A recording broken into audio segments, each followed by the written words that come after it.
Speaking of Fairfax, they knocked back Gina's bid for a board seat finally this week. You've been running around on your roadshow with your book about Gina. So how do you see it, Adele, the Gina situation? I mean, the question, I guess, is now that she's been knocked back, she's got 18% or whatever, is she going to buy or sell? I think she'll keep buying. She said last week that she was going to sell, or she could sell if she doesn't get what she wants, but I don't see that happening. Gina is a very determined person. She's never given up before, and everything she's done, she just keeps going and going and going. So I think what she'll end up doing is maybe just creeping 3% every 6 months.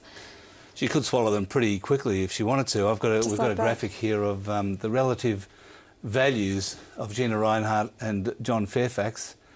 That little yellow line on the left there, that's almost a straight line, is Fairfax's market capitalisation.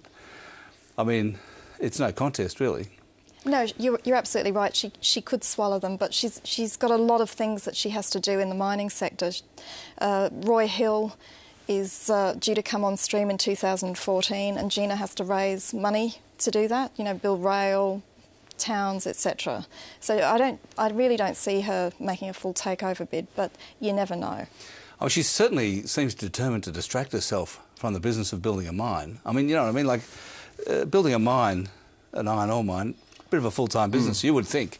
Well, you would think so, but I mean, this week she also upped her stake in Channel 10, as apparently Lachlan Murdoch did too. That's the other part of her media interests that perhaps don't get talked about as much. And yet I don't see any evidence at 10, apart from maybe the Andrew Bolt report, that Gina's trying to influence them editorially. So I wonder if all this fear at Fairfax is maybe a bit overblown. No, I disagree with you. And just in terms of the 10, I think they've both kept the same stake. They just went with the rights issue. So sure. She still has 10%. But, yeah, she did chip in some money. Well, we've been on about today that the challenges facing the newspaper companies and the need for them to change and adapt, and Fairfax is trying to digitise the business. Do you think, having examined Gina, that she has any idea about any of that?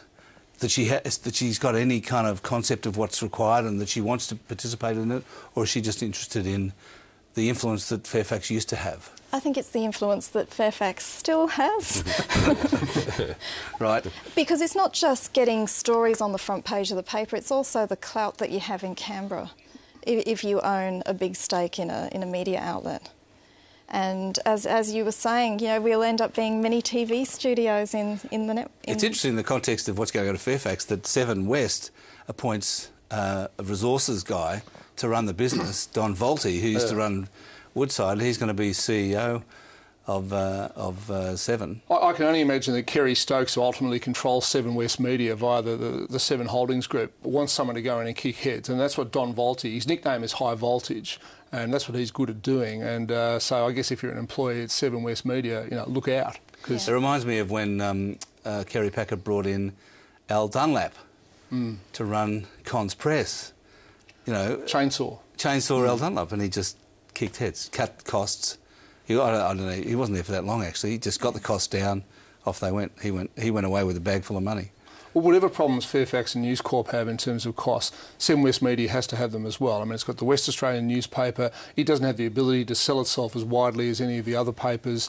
It's got a free-to-air chain of TV stations, so it's got exactly the same pressures on it. And it has a lot of debt. And a lot of debt. And there's a lot of talk that they need to raise about $500 million in fresh equity. So Volte's got a lot of credibility. Leckie was speculated to be going for a while, and they didn't really have a succession plan after Warburton went to Channel 10.